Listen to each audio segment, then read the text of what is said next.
Assalamualaikum, waalaikumsalam warahmatullahi wabarakatuh. Mohon izin bertanya Ustaz Adi. Baik, silakan. Mengenai ayat Al-Quran di Quran surah Maryam ayat 71, apakah itu ditujukan untuk semua umat termasuk muslim atau hanya umat non muslim? Mohon penjelasannya Ustaz. Terima kasih, senantiasa sehat, selalu diberkahi Allah Subhanahu wa taala. Untuk Ustaz Adi beserta keluarganya dan timnya. Assalamualaikum warahmatullahi wabarakatuh. Semoga Allah memberikan kemuliaan lebih dari apa yang Anda sampaikan kepada kami, menjaga Anda dan berikan hidayah dan taufik kepada kita dengan penjagaan yang terbaik. Saudaraku dan saudariku dimanapun Anda berada, ini ayat sering kali digunakan sebagai klaim paling favorit, khususnya oleh karangan orientalis juga misionaris, sering dipakai, ditebarkan dan memberikan kesan bahwa ada nih Islam ini agamanya tidak memberikan apa-apa, nggak memberikan manfaat, karena nanti percuma juga masuk Islam, karena ada satu ayat di Al-Quran yaitu Quran surah 19 Maryam ayat 71 yang mengatakan semuanya pasti akan ke neraka, jadi nggak akan selamat, sehingga itu perlu juru selamat. Nah ini gambaran semacam ini, gambaran yang penting untuk kita luruskan. Tapi kita memang memahami, karena kebanyakan mereka memang tidak mengerti Al-Quran, ya, tidak membaca dengan baik, tidak memahami. Untuk itu kita ajarkan supaya mau belajar, ya. Quran surah ke-19 Maryam ayat 71 itu terangkai, ya, dengan ayat-ayat sebelumnya, ayat 70, ayat ke-69, ayat ke-68, bahkan ke ayat ke-67-nya. Penting untuk saya sampaikan kawan-kawan sekalian bahwa cara membaca Al-Quran itu, caranya ada yang disebut di rumus tafsir dengan 2S 1L. Ya, 2S 1L. 2S itu rumusnya siyak. Siyak itu ayat yang sedang kita baca. Ya, misal kita sedang baca nih Quran surah Maryam surah 19 ayat 71. Kemudian kita lihat lagi setelah siyak apa? Ya, sibak. Hubungan dengan ayat sebelumnya. Ada nggak korelasinya? Apakah ini satu kesatuan? Ya, dari ayat sebelumnya nyambung nih mengisahkan tentang kisah tertentu. Ini loh muaranya seperti ini. Atau dia berdiri sendiri, cuma satu ayat aja itu. Itu maksudnya gitu kan? Nah, kemudian ada lihak. Lihak itu dengan ayat setelahnya. Ayat 72-nya, ya, kemudian sampai seterusnya sampai ke An-Nas. Bahkan nanti ayat 71 nyambung dengan ayat 70-nya dengan sebelumnya sampai dengan Al-Fatihah. Kemudian digali lagi sampai dengan ke An-Nas. Jadi nggak bisa kita melihat satu ayat misalnya satu ditafsirkan begitu. Sekarang kita cek dulu teman-teman sekalian. Yuk, bahkan dari ayat 67, 68, 69, 70 sampai dengan 71, bahkan 72-nya kita bisa cek di dalamnya. Nah, ini rangkaian ayat ini sedang mengisahkan orang-orang yang sangat ingkar kepada Allah dalam kehidupan dunianya. Bahkan di ayat 69 yang tegas Allah mengatakan tsumma lananzi'anna min kulli syi'atin ayyuhum asyaddu 'ala ar-rahmani 'itiyya. Ya, kata Allah, kelompok-kelompok yang keras ini saat di dunianya ini, yang keras membangkang kepada Allah, menyalahi perintah-perintah Allah Subhanahu wa taala, bahkan kalimatnya begini, indah sekali dalam Al-Qur'an. Asyaddu 'ala ar-rahmani 'itiyya. Ya, Allah telah menyampaikan kalimat diksi yang sangat indah, yang sangat luar biasa, ya.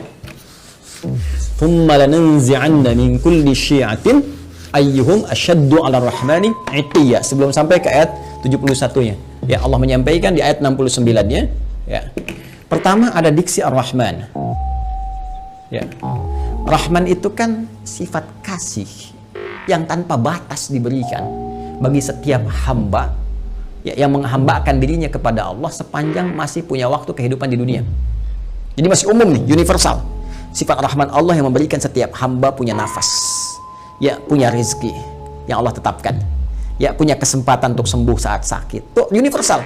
Ya, non muslim kalau sakit bisa sembuh, kalau bekerja bisa kaya, kalau belajar bisa pintar. Itu sifat Rahman Allah diberikan dengan hukum universal kepada setiap hamba. Ya, termasuk kepada orang-orang Islam yang mendekat, meningkatkan kebaikan dan sebagainya. Itu mencakup keseluruhannya. Ya, nanti ada Rahim, sifat spesifik Rahim, rahmat yang diberikan oleh Allah dalam nuansa akhirat kepada hamba-hambanya yang mau bertakwa, yang mau beriman, mau meningkatkan amal soleh. Rahmat Allah dengan sifat rahimnya mengantarkan hamba-hamba itu ke surga. Rahman Allah saat di dunia diberikan pada semua kalangan untuk mau mendekat kepada Allah, termasuk memberikan pemberian taubat bagi hamba yang mau taubat dan hidayah bagi hamba-hamba yang mau kembali kepada Allah Subhanahu wa taala.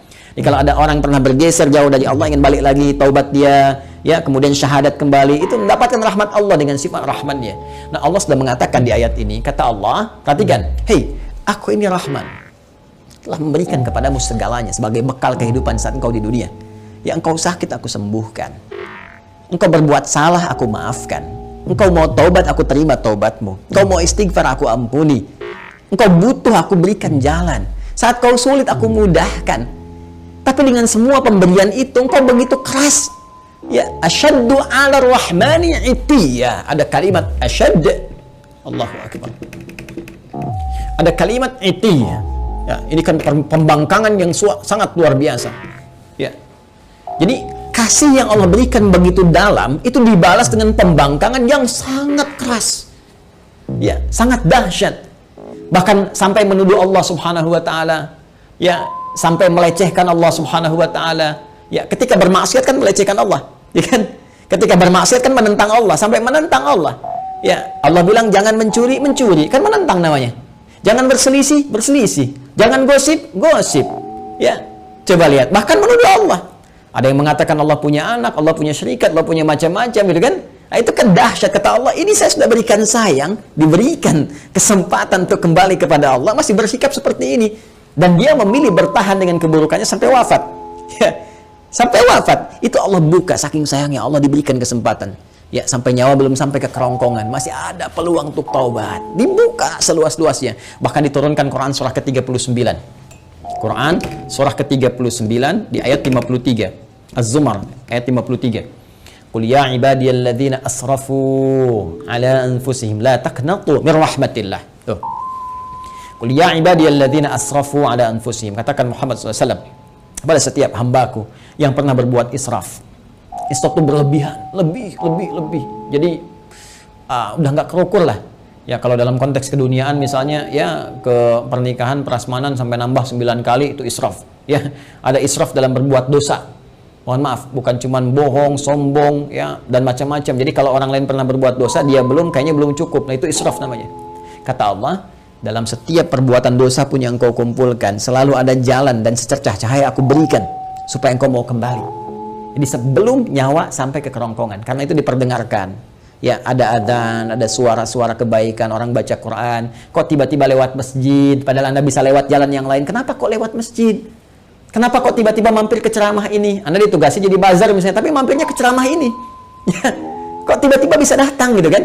Kok tiba-tiba bisa Anda klik yang muncul tausiah, klik yang muncul status kebaikan. Itu kan hidayah namanya, jalan. Kalau Anda mau kejar, Anda mau dapatkan, diberikan oleh Allah petunjuk. Tadi saya katakan rahmat Allah yang diberikan dalam konteks keduniaan yang sangat luas disebut dengan Rahman. Rahman ya Rahman, Rahman ya Rahman ya Rahman. Qulid Allah awid Ar-Rahman. Quran surah ke-17 ayat 110. Ya, panggil Allah, panggil Ar-Rahman untuk mendapatkan rahmatnya. Kata Allah, jangan putus asa.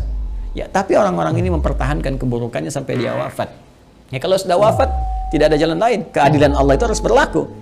Ya, keadilan Allah harus berlaku. Maka apa yang terjadi pada orang-orang semacam ini, maka akan dikumpulkan nanti saat hisab, dikumpulkan dengan para setan-setan yang membangkang, ya, karena ayatnya jelas mengatakan, ya, lanahsyurannahum, kami akan kumpulkan mereka wasyayatin, dengan para setan-setan yang membangkang di ayat sebelumnya, ya, maka dikumpulkan mereka itu. Setan kan membangkang, ya, setan membangkang, menggoda anak cucu Adam, bahkan bersumpah, ya, di hadapan Allah Subhanahu wa taala akan menyesatkan anak cucu Adam, memberikan angan-angan kepada mereka. Quran surah keempat An-Nisa, ya, dari ayat 116, 117, 118 sampai dia mengatakan, ya, ketika Allah mengatakan la'anahullah, qala la attakhidanna min ibadika nasiban mafruḍa wa la udhillannahum wa la umanniyannahum, kami akan sesatkan mereka, berikan kepada mereka angan-angan dan sebagainya, gitu kan? Nah, ini dikumpulkan bersama para makhluk yang pernah bermaksiat, kalangan iblis, kalangan setan-setan, dan orang-orang yang semacam ini yang terpedaya dalam kehidupan dunianya dan gak mau tobat, mempertahankan keburukan. Itulah yang digiring kemudian untuk mendapatkan keadilan Allah Subhanahu wa taala dengan perbuatannya, dan kemudian mereka dikumpulkan dan masukkanlah ke dalam neraka jahanam sebagai akibat dari perbuatan mereka dengan keadilan Allah Subhanahu wa taala. Allah memberikan kesempatan sampai titik akhirnya, ya, tapi mereka tidak memanfaatkannya. Tapi kalau sudah selesai kejadiannya, tuntas kemudian dengan wafatnya, maka sifat keadilan Allah mesti berlaku, karena Allah punya sifat al-adil, maha adil. Ya, maka dengan sifat kemahaadilan ini mesti diberlakukan keadilannya. Bagi yang baik dapat balasannya di surga, ya, kebaikan-kebaikan rahmat Allah. Bagi yang salah, apakah dia punya iman atau tidak? Apakah punya bekal kebaikan atau tidak? Karena kunci kebaikan di akhirat itu iman dulu. Ya, awas, beda, jangan lihat konteks dunia, karena timbangannya beda. Antara dunia dengan akhirat, semua punya mekanismenya, semua punya aturannya. Dunia apa saja bisa Anda kerjakan sepanjang Anda mau berkreasi. Akhirat punya aturan tersendiri. Maka kunci kebaikan disebut dengan iman. Pertama dilihat ada iman atau tidak. Dari imannya ini ada kebaikan atau tidak. Kalau dia beriman, berbuat baik, ternyata berbuat salah juga, maka perbuatan baiknya akan menutup yang salah-salahnya dulu. Kalau sisa baiknya, dapat rahmat Allah, masuk surga. Kalau seimbang, tunggu di Araf. Ya, di Araf, makanya ada surah ke-7, surah Al-A'raf. Dari ayat 45 sampai dengan 49 disebutkan kisah orang-orang yang seimbang amalannya, amal baik dengan buruknya 50%, maka mereka menunggu di tempat yang tinggi ya sampai hisab selesai. Terlihat keindahan surga, pengen cepat ke sana ya, tapi terdengar jeritan neraka, tak mampu melihat sehingga mereka memohon rahmat Allah, ya Allah rahmatmu, ya Allah rahmatmu. Maka Allah dengan rahimnya tadi, rahim, memberikan rahmat kepada mereka, maka mereka dimasukkan ke dalam surga setelah hisab selesai. Ya kalau sehari berarti 1000 tahun nunggu di situ. Ya, tapi ternyata kalau jelek ini, jeleknya banyak, 50,0001%. Ini 49,9999. Maka dilihat nanti, apakah ada peluang mencintai Rasulullah, dapat syafaat, apakah dari dekat dengan Ahlul Quran, apakah pernah nanti ada kaitan-kaitan, dicari sampai dia punya peluang untuk menutupi salahnya ini, sampai punya peluang. Ya, sampai punya peluang, itu rahmat Allah. Sampai Allah kemudian memerintahkan malaikat, cek lagi coba ada amalan sunnahnya atau enggak, cek lagi ini, cek lagi itu, sampai sempurna. Allah Maha tahu. Tapi untuk memberikan keadilan supaya dibuka. Ya, mudah bagi Allah mengatakan sudah nggak ada peluang, masukkan neraka, mudah. Tapi ketika Allah katakan buka catatannya, perlihatkan kepada dia, terbuka semua sehingga semua potensi kesadaran dia, pemahamannya, dan tidak ada hujah lagi di hadapan Allah karena semua dibuka dengan semua bukti-buktinya. Jelas ya? Nah, kalau dia tidak mendapatkan ini semua, maka dia masuk ke dalam neraka sampai selesai batasan kejelekannya, lalu dengan rahmat Allah diangkut, dia dimasukkan ke dalam surga. Ya, diselamatkan dia, kemudian dimasukkan ke dalam surga. Tapi orang-orang yang memang ingkar dari awal, tidak punya iman, bertentangan, kemudian bahkan mempertentangkan Allah Subhanahu wa taala, maka orang-orang semacam ini akan kekal di nerakanya seperti Allah janjikan. Karena itu kalau masih punya kesempatan, perbaiki diri kita.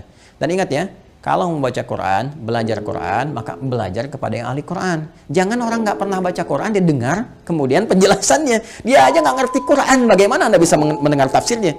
Ya, mendengar penjelasannya. Ini kan agak aneh cara berpikirnya. Jadi kalau ada orang-orang yang tidak beriman atau tidak mengetahui Quran, kemudian memberikan gambaran-gambaran, termasuk orang-orang liberal misalnya, ya, yang nggak ngerti Quran, nggak paham cara menafsirkan Quran, nggak mengerti kandungannya, baca Quran aja jarang misalnya kan, bicara tentang isi Quran itu nggak usah didengar. Ya, nggak usah didengar. Ya, dulu pernah ada penjelasan bahwa ini semua orang nih, semua agama berpeluang semuanya masuk surga. Ya, walaupun beda-beda keyakinan, cuma punya satu Tuhan yang sama, walaupun caranya beda-beda. Lalu seenaknya mengambil potongan ayat Quran. Diambil Quran surah kedua Al-Baqarah di ayat 62. Ya, paling kiri sebelah atas. Innal ladzina amanu wal ladzina hadu wan nasara was-sabiin. Sampai situ dipotong. Ini dalilnya nih. Orang beriman, ya, orang Yahudi, orang Nasrani, orang Sabi'in, ya kan, penyembah bintang gemintang dan sebagainya. Ini dalilnya, tapi dia nggak teruskan. Man amanahnya nggak diteruskan. Man amana billah wal yaumil akhir wa amila salihah. Sepanjang mereka beriman kepada Allah. Maksud Allah ingin menyampaikan bahwa semua hamba-hamba Allah ini, apapun yang ia kerjakannya sepanjang mereka beriman dan beramal saleh. Ya, misalnya tadi yang dari kalangan Muslim, ya. Kemudian dari kalangan Nasrani, dari kalangan Yahudi, dari kalangan Sabi'in, dari semua, Allah nggak akan bedakan semua mereka kalau mereka mau beriman. Artinya apa? Minta dulu semua beriman.